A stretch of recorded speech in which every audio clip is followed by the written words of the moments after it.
Bueno, da igual. Dentro de un ratito aparecerá un cuadro, si sale, que es El grito. Es el título de uno de los más famosos cuadros, como tenéis ahí, que hay en el mundo. Uno de los más conocidos también junto con la Gioconda de Leonardo da Vinci.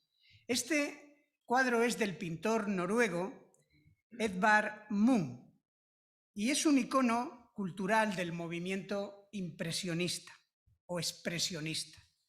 Su fama se acrecentó en 1961, cuando la revista Time utilizó este cuadro precisamente en la portada de su edición dedicada a los complejos de culpa y también a la ansiedad.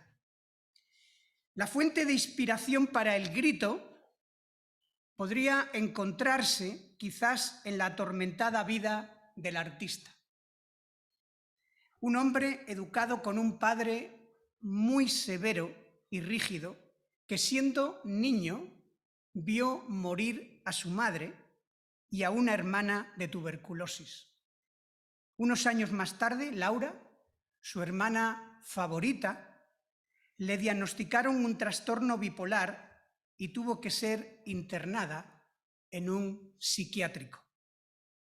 El estado anímico del artista queda reflejado en su diario, diciendo literalmente lo siguiente: la enfermedad, la locura y la muerte son ángeles negros que me custodian mi cuna y me acompañan durante toda la vida.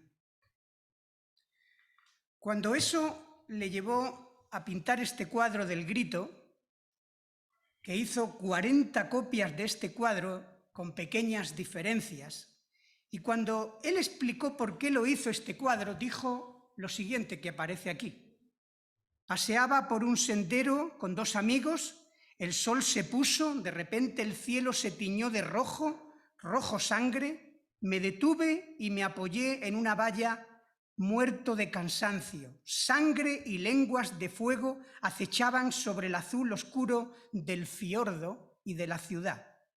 Mis amigos continuaron y yo me quedé quieto. Temblando de ansiedad, sentí un grito infinito que atravesaba la naturaleza. Munch expresa a través de la pintura el miedo a la muerte, la conciencia que él toma del miedo a la muerte. Él, que había estado siempre tan cerca de la muerte, en ese momento estaba expresando toda la angustia que le provocaba, que le evocaba el pánico al más allá, y cómo eso, dice literalmente, lo paralizaba. Sus amigos siguen caminando y él ve sangre por todos lados. Y un cielo amenazante, ve la realidad de la muerte que se está acercando a él más y más. Y expresa ese grito infinito que lo atraviesa todo. ¿Por qué la pandemia? ¿Por qué esta pandemia del coronavirus provoca tanto miedo? Porque se acercó la muerte. Porque la muerte llamó a nuestra puerta. Esto es el eje de todo esto. La muerte está presente y aunque todos sabemos que un día vamos a morir, pero resulta que esta muerte golpea fuerte, y cuando golpea tenemos que estar allí y en cualquier momento nos puede tocar a nosotros. Y cuando parece que vemos que realmente somos muy brillantes, gente muy avanzada, no nos damos cuenta de que en medio de todo esto lo que se pone de manifiesto es nuestra insuficiencia, nuestra vulnerabilidad y nuestra carencia interior. Y hemos visto el problema generado por la pandemia desde muchos puntos de vista: físico, psicológico, desde el punto de vista psíquico y emocional, también económico y social, pero no desde el punto de vista espiritual. Tenemos miedo a la muerte, terror a la muerte. La gente que nos rodea tiene pánico a ese día, a ese momento. Pero no un pánico, un terror, una angustia infinita que les lleva como a Amón a esta experiencia muchas veces que cuando alguien te abre su corazón te deja ver aquello por lo que está atravesando. Cuando vemos que todo se tiñe de sangre, el fuego que consume de profunda ansiedad producida precisamente por el pánico a mirar al horizonte. Todo se tambalea como si la tierra también temblara, no tienes dónde apoyarte, dónde agarrarte, y cuando ves ese escenario muy cerca de ti, entonces te sientes desprotegido, tiembla toda la vida y no tenemos dónde sostenernos. Esta es la realidad. El otro día escuchaba a la periodista Julia Otero hablar de su experiencia con el cáncer. Y ella decía que en un momento determinado tembló literalmente de miedo. Ella decía, yo pensaba que era un recurso literario para expresar el dolor, pero no, se puede llegar a temblar de miedo. Se puede. Algunas personas me han preguntado, ¿qué opinas, pastor, de todo esto que está pasando? Pues mira, te voy a hablar como hombre de fe. Como hombre de fe, creo que Dios está al gobierno de todas las cosas. Todo esto nos lo ha pasado desapercibido. Al pueblo de Dios puede que sí, pero a Dios no. Y lo que tenemos que preguntarnos, mis queridos hermanos, en nuestros días, incluso ahora, en medio de esta fatiga pandémica, tenemos que preguntarnos no es ¿dónde está Dios? Porque si somos cristianos, sabemos la respuesta. Sabemos que Dios está en el cielo, que Dios está en el trono, que Dios tiene las riendas de la historia en sus manos, que nada pasa por casualidad. Lo que tenemos que preguntarnos es ¿dónde está la Iglesia en este tiempo? ¿Dónde están los discípulos de Jesús en medio de esta circunstancia que nos ha tocado vivir? La semana pasada veíamos la primera parte del versículo 10 del capítulo 41 de Isaías. Veíamos que habían dos mandamientos, dos mandatos, dos imperativos. No temas, en segundo lugar, no desmayes, no te desalientes, es decir, no te angusties, no permitas que el miedo se apodere de ti. Y en segundo lugar, vimos también dos promesas grandes, porque cuando el Señor nos manda algo, también nos da razones y nos da base para poder confiar en lo que nos está pidiendo. Y el Señor nos dice, yo estoy contigo. Y en segundo lugar, nos dice, yo soy tu Dios. En el viaje por esta vida, no lo andarás solo. Y para enfocarlo adecuadamente debemos decir que en este valle que podemos atravesar, en este valle incluso de sombra de muerte, no hay atajos. Debemos caminar paso a paso, poquito a poquito, progresivamente. Pero este viaje a transitar, que es duro, que duele atravesarlo, que es doloroso, pero es un viaje donde no estarás solo. no temeré mal alguno, porque tú estarás conmigo. No debemos dejarnos vencer por el miedo a nada ni a nadie. Hay unas palabras de Jesús que encontramos en Lucas capítulo 21, en estos versículos que están ahí, del 9 al 18, que son palabras curiosas, en algunos momentos paradójicas.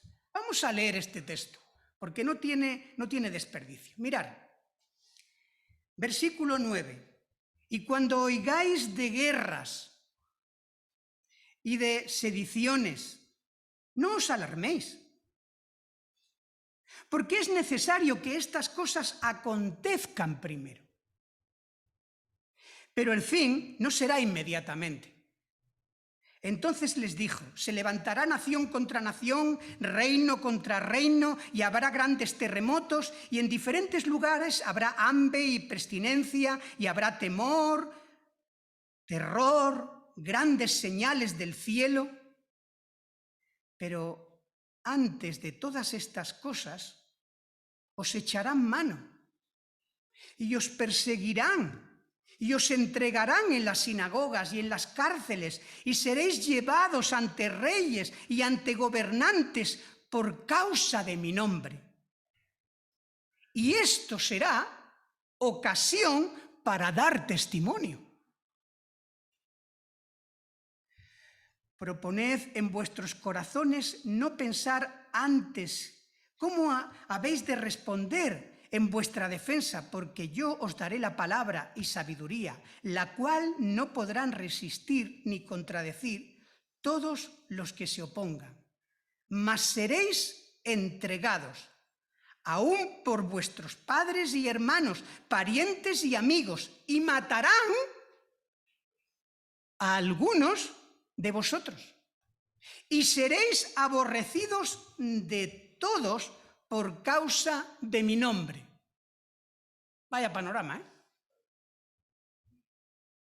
Esto sí que da pánico. Pero,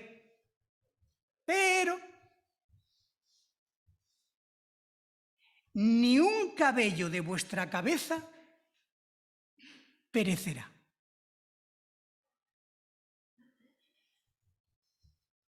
¿He leído bien?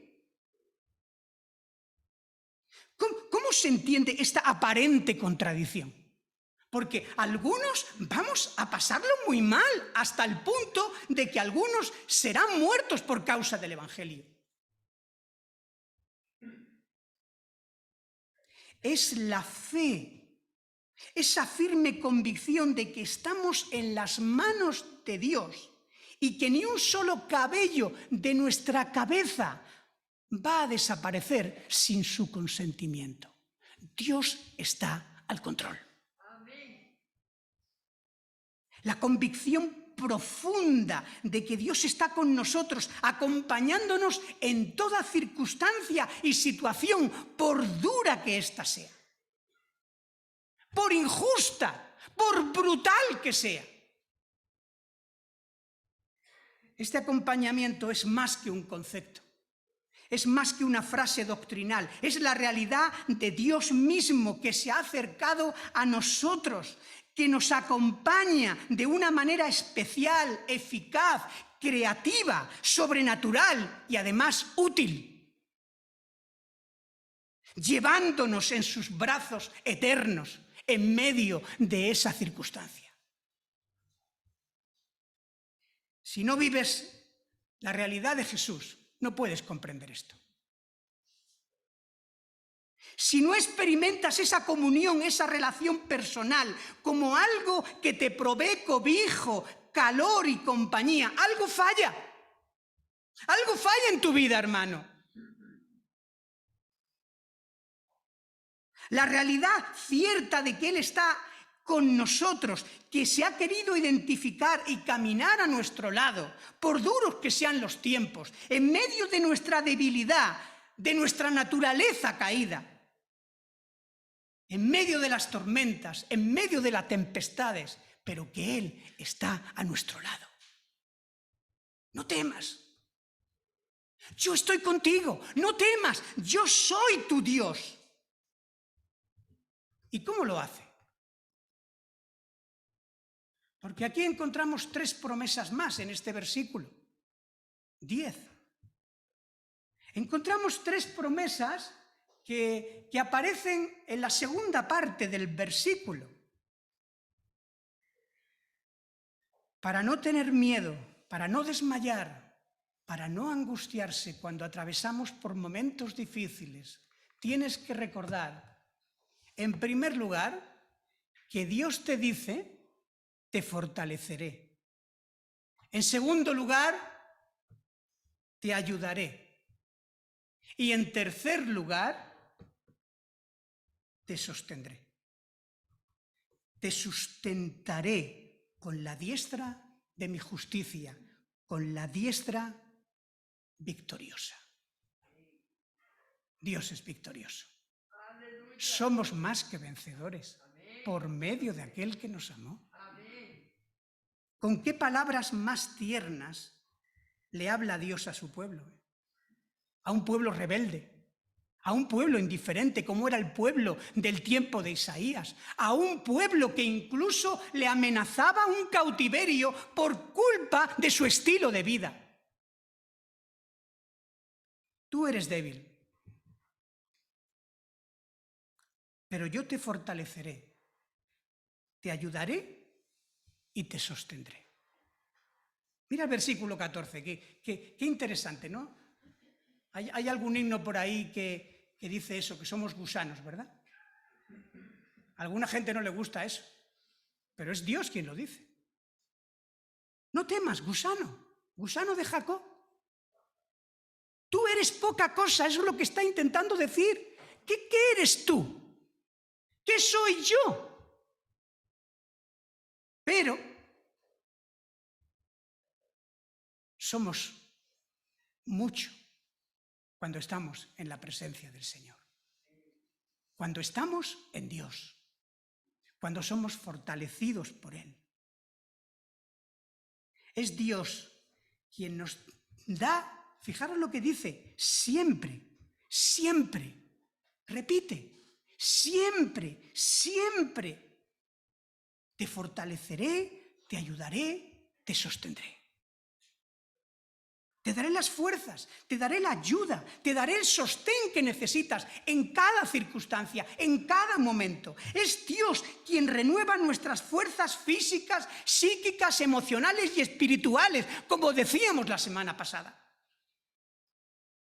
¿Sobre qué base? Sobre la base de quién es. ¿De quién es Dios? ¿De quién es el Señor? Nos dará fuerza en la debilidad, socorro en la necesidad, refugio donde escondernos, la roca que nos sostiene, escudo para protegernos. Dios devuelve como los grandes tenistas, como nuestro gran tenista español, Nadal, con un revés impresionante, el mal que nos lanza el enemigo. El temor llamó a mi puerta. La fe abrió la puerta. No había nadie. No había nadie. ¿Quién abre la puerta? Cuando llama el temor.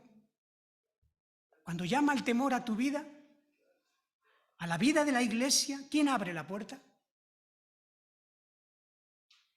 Cada victoria sobre el temor es una victoria para el Señor. O la cobardía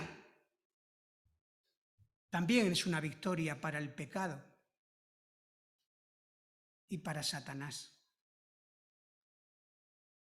Porque Dios nos da su gracia y nos da las necesidades, los recursos que necesitamos. Él está dispuesto a restaurar a su pueblo. Cuando tenemos temor, vayamos a Él, acudamos a Él. No pasa nada por cobijarnos y por decirle, Señor, soy un gusano. Señor, soy poca cosa, pero quiero que tú me renueves. cada problema resuelto es porque Dios estuvo allí. Cada enfermedad, cada prueba superada es porque Dios nos ha fortalecido, nos ha ayudado, nos ha sostenido en el lecho del dolor, en medio de la tempestad, en medio de cada circunstancia o batalla que tuvimos que librar.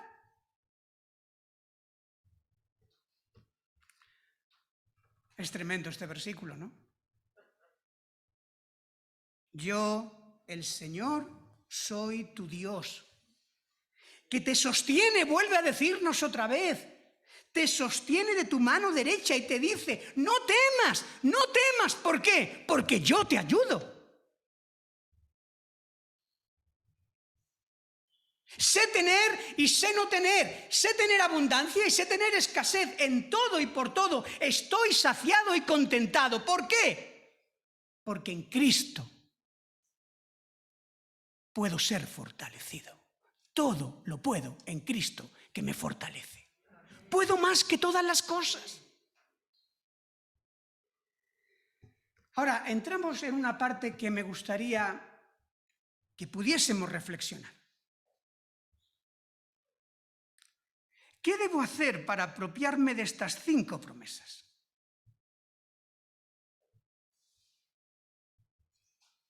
Bueno, la primera es bien clara. En primer lugar, creerlas. Creerlas por la fe. Son para ti, son para mí. Para todos nosotros, si hemos creído en Dios.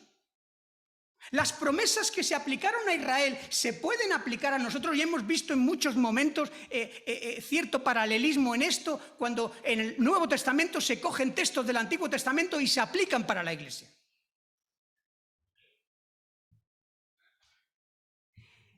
Ese es el llamado de Dios a su Iglesia, creer, tener fe en las promesas.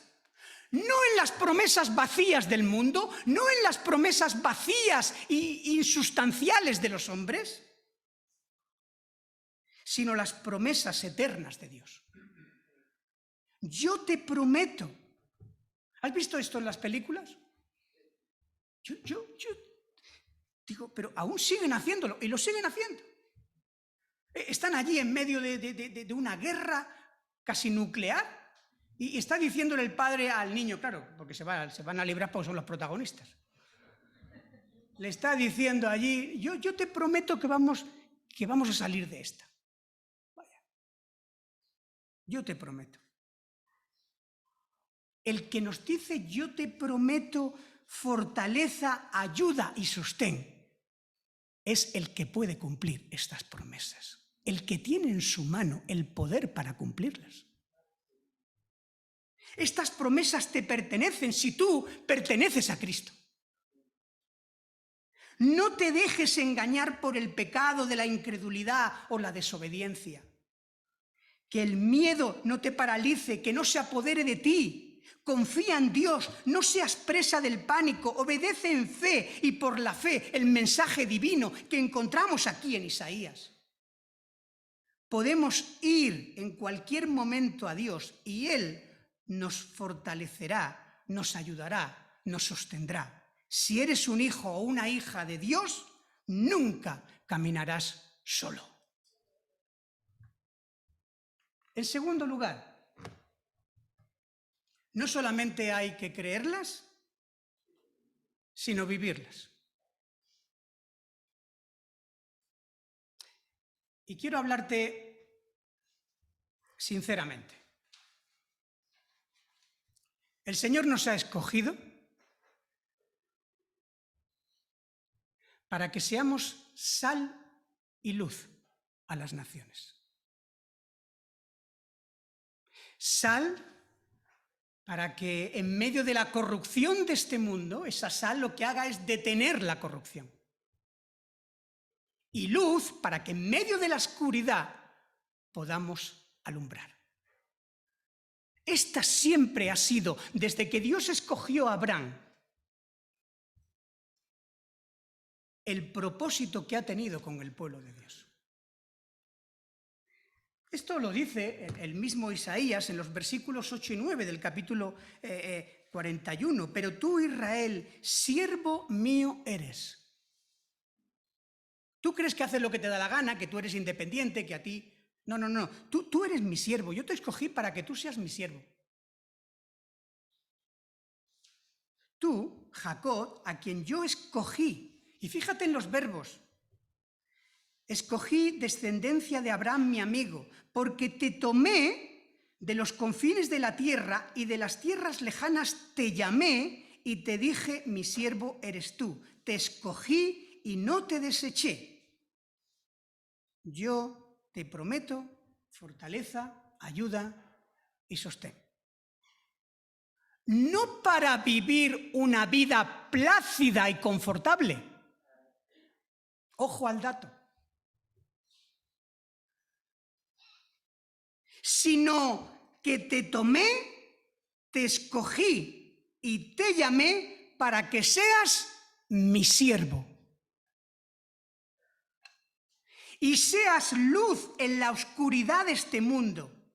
¿Recordáis cuando estuvimos viendo la gran comisión allí en Mateo capítulo 28? ¿Recordáis que al final de todo ese evangelio de Mateo, al final el Señor acaba la gran comisión diciendo, yo estoy con vosotros todos los días hasta el fin del mundo? Y decíamos, ¿lo podemos aplicar? Sí, lo podemos aplicar a nuestra circunstancia y a nuestra vida, pero especialmente estos versículos fueron dados en un contexto muy especial para aquellos que hacen la misión de Dios. Mira, quiero que te quedes con esto. No confundamos la responsabilidad, la prudencia, con la comodidad o la cobardía.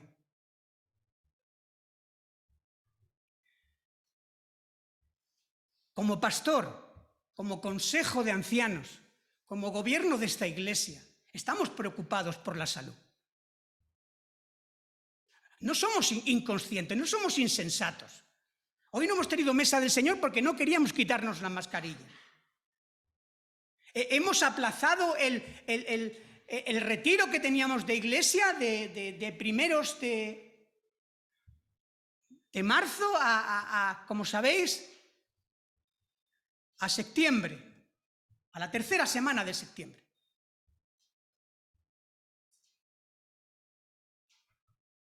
Pero, hermanos, que al amparo de la prudencia y la sensatez, no la usemos como coartada para la cobardía.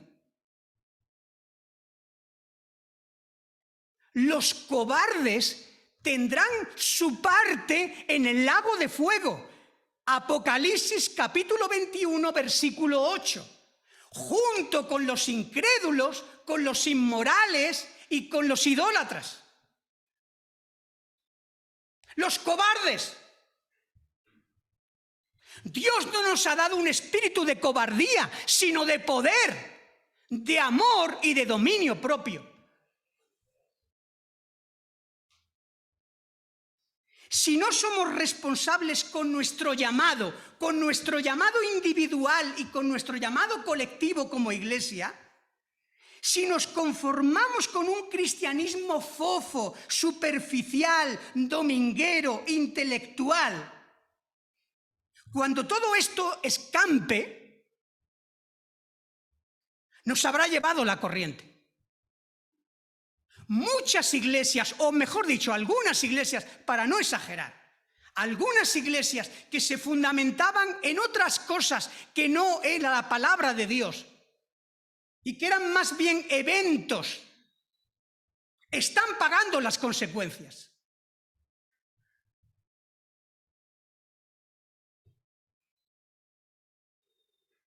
La prueba a unos arranca y a otros los enraiza más. Es como los terremotos, lo que ocurre con los árboles. Esos movimientos sísmicos a unos ¡faz!, los lanza. ¿Por qué? Porque no estaban bien enraizados. Porque eran setas, como diría Newton. no eran robles. El ejercicio de la misión, la tarea a la que somos llamados, es la práctica del amor. La Iglesia provee alimento para el alma, pero también alimento para el cuerpo. Y cuando estamos hablando de alimento para el cuerpo, estamos hablando de que no solamente hablamos de cosas espirituales, sino que también estamos pendientes de otras cosas. Nos preocupa lo que está ocurriendo a nivel psicológico con nuestra sociedad.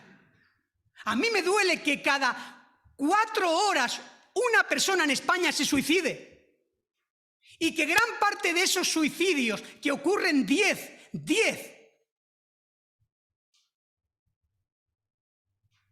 cada día en nuestro país, la gran mayoría sean jóvenes menores de 25 años.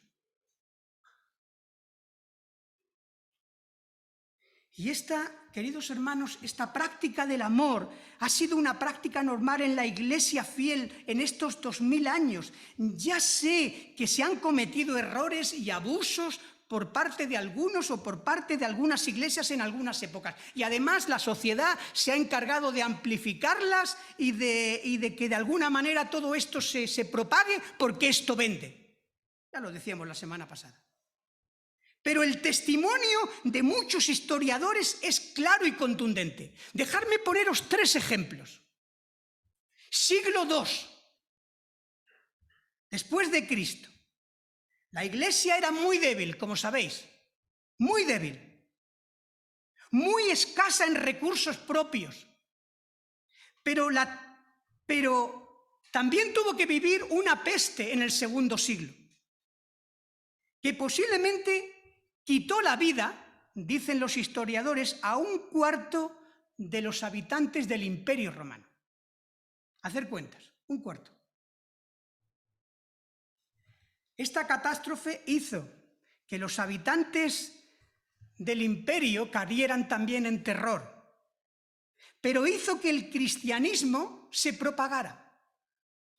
¿Cómo? ¿Por qué? Porque la pestilencia, los cristianos cuidaron de los enfermos. Además, hicieron una teología desde la perspectiva bíblica porque proclamaron que la peste no era causada por los dioses airados y caprichosos, sino que eran producto de una creación rota que se había rebelado contra Dios, contra un Dios amoroso. Siglo III. La epidemia más famosa, una enfermedad posiblemente relacionada, según dicen los expertos, con el ébola, que se extendió con rapidez en todo el mundo romano, pero que curiosamente desencadenó un crecimiento explosivo del cristianismo.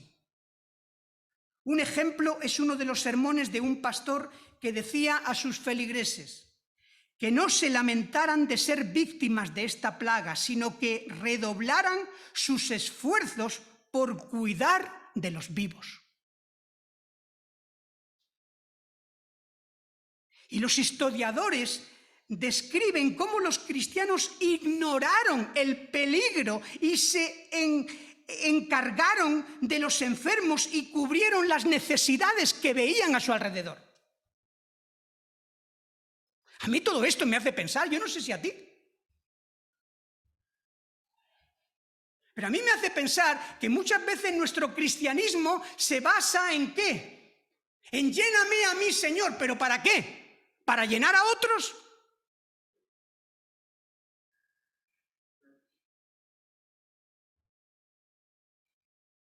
Señor, dame dones ¿para qué? ¿Para guardarlos? ¿Estamos aquí solamente para guardar nuestra vida? Y no estoy diciendo, vuelvo a repetir, para que no se malinterprete, y sobre todo en las redes. No estoy diciendo que seamos insensatos y que no cuidemos de nuestra vida. Claro que tenemos que cuidar de nuestra vida. Lo que estoy diciendo es si estamos haciendo la misión de Dios, la misión a la que hemos sido encomendados. El tercer y último ejemplo lo encontramos en el siglo XVI, en plena Reforma protestante. Digo el último ejemplo porque podríamos poner muchos más. También con la peste bubónica, que azotó y asoló duramente mucha parte de Europa y asoló especialmente a la ciudad alemana de Wittenberg, donde precisamente estaba allí Martín Lutero. Él mismo decidió ignorar el llamado a huir y a protegerse a sí mismo, y esto le costó la vida de su hija Elizabeth. ¿Imprudente o valiente?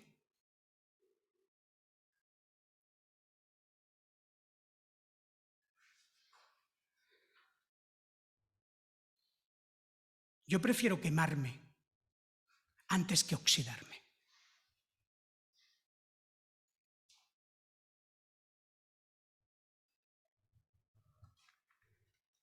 Él escribió un texto. Lutero tuvo la oportunidad de imprimir sus sermones, y por eso muchos los tenemos. Un texto tremendo que decía: ¿deben los cristianos huir de la peste? Donde Lutero hablaba con claridad acerca del papel y la respuesta cristiana sobre la peste, y donde decía, y leo un fragmento: morimos en nuestros puestos. ¿Quién? Los cristianos. Los médicos cristianos no pueden abandonar sus hospitales. Los gobernantes cristianos no pueden huir de sus distritos. Los pastores cristianos no pueden abandonar sus congregaciones. La peste no anula nuestros deberes, nos convierte en cruces en las que debemos estar dispuestos a morir. Mira, hermanos, sin dramatismo, sin aspavientos, sin vocación de mártir. Pero, hermanos, si mañana se desata una persecución, ¿estamos ejercitados?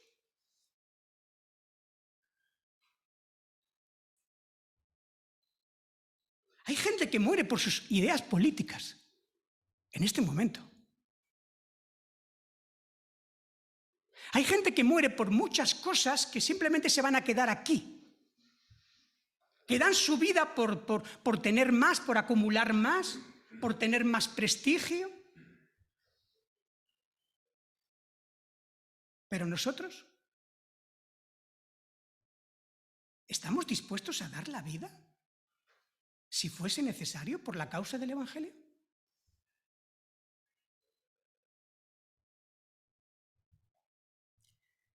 Como digo, sin vocación de mártir, pero sí con un claro sentido, con una visión nítida, con la firmeza de cumplir con la misión que tenemos como pueblo de Dios en este mundo. Lo he dicho en alguna ocasión y creo que tiene que volverse a quedar en nuestras mentes. Nosotros no estamos dispuestos a matar por lo que creemos. Eso lo hacen otros. Nosotros no estamos dispuestos a matar por lo que creemos, pero sí deberíamos estar dispuestos a morir por lo que creemos, a no negar nuestra fe. Y no podemos avergonzarnos de nuestra fe, por duro que se pongan los tiempos. Y no podemos dejar de hacer la misión, por peligroso que esta misión sea. El jueves estábamos orando por muchas necesidades, y una de las que tocaba en uno de mis cuadernos de oración, y se lo compartí, que me manda Testimonio Cristiano, era por un país que hay en África, que es Sierra Leona. Estos cristianos están pasando la pandemia, no están vacunados, pero habían tenido una campaña evangelística donde habían llevado el evangelio a miles de personas. y que se habían establecido bastantes iglesias en ese lugar y pedían oración para que el Señor les ayudase a fortalecer, a establecer a ese pueblo que se había levantado. Gente que se mira al ombligo o que mira las necesidades de otros. Que está dispuesto a sufrir y a morir por la causa del Evangelio, por causa de nuestra fe, que tiene el poder extraordinario de transformar, porque es el Evangelio lo único que puede transformar a las personas y a las sociedades, hermanos. Si amamos a nuestro país, mira, no hay que ser un patriota de pacotilla, estos de los muchos que hay, que sí, que hablan mucho con la bandera, y abanderamos un montón de nacionalidades, pero que después nos llevamos el dinero a otro lugar. Yo paso de esos patriotismos. Lo que sí que creo es que tenemos que tener una coherencia con lo que decimos y con lo que somos. Y no solamente tenemos que creer lo que dice aquí, no solamente tenemos que creerlo, sino que tenemos que vivirlo. Hermanos, en este tiempo de pandemia, somos llamados a dar testimonio. Y desde esa perspectiva, servir con amor a los demás, con esa doble nacionalidad, con actitudes y con actos, con atención y acción, imitando a Jesús, siguiendo sus pisadas, y todo para la gloria de Dios. No podemos ser iglesias centradas en sí mismas. No podemos ser cristianos centrados en nosotros mismos, porque si la cruz es central, no puede haber cristianos centrados en nosotros. Mira, quítate esa idea de la mente. Basta ya de hedonismos. Hermano, si tú eres hijo del Altísimo, no temas, no desmayes, no te desalientes, no te angusties. Dios te fortalece, te ayuda, te sostiene, porque nunca caminarás solo. Yo estoy contigo, yo soy tu Dios que te sostiene con la diestra de tu justicia, de mi justicia, con esa mano victoriosa. Matarán a algunos de vosotros y seréis aborrecidos de todos por causa de mi nombre, pero ni un solo cabello de vuestra cabeza perecerá sin el consentimiento mío. ¿Crees esto? ¿Crees que Dios está al control? ¿Crees que Dios es victorioso? ¿Crees que Dios realmente volverá? Aquellos que todavía no creéis, Jesús te dice, no temas, cree solamente. Como dice también Jeremías, clama a mí y yo te responderé y te enseñaré cosas grandes y ocultas que tú hoy no conoces. Pero puedes conocer si pones tu confianza y tu fe en Él, en su palabra, en sus promesas, pero lo haces en su presencia. Porque alejados de Dios, nada podemos hacer, sino simplemente ser víctimas de este miedo, de este terror que tiene nuestro mundo. No temas, porque yo estoy contigo. No desmayes, porque yo soy tu Dios que te esfuerzo. Siempre te ayudaré, siempre te sustentaré con la diestra de mi justicia. Que la gracia del Señor Jesucristo, el amor de Dios nuestro Padre y la comunión del Espíritu sea con todos vosotros en esta mañana. Amén.